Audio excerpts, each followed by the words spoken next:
Éducation, santé, sécurité, tels étaient les termes forts de la conférence d'Emmanuel Macron du mardi 16 janvier 2024, un exercice qui fait couler beaucoup d'encre. Écoutez ce qu'il s'en dit en France et de l'autre côté des Alpes. Patrick Cohen estime que le discours de Macron était une mise en scène. Le journaliste Patrick Cohen décrit une mise en scène monarchique, jupitérienne avec un chef suprême et omniscient. Est-ce qu'il fallait kidnapper l'ensemble du paysage audiovisuel pour cette soirée présidentielle en mode ORTF ? S'interroge le journaliste.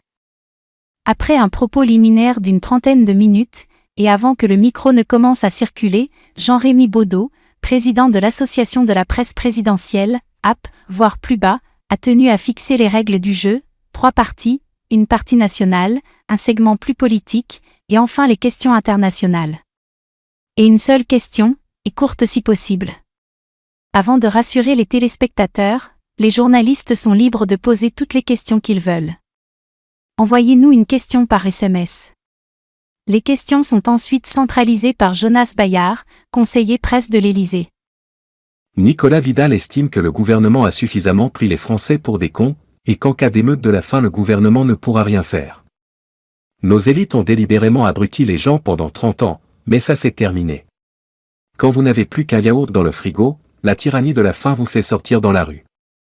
Vu de Suisse, les ministres n'avaient rien à faire là et les 300 journalistes faisaient de la figuration puisque les seuls qui ont pu poser des questions sont ceux qui se font inviter à dîner à l'Élysée pour prendre des éléments de langage.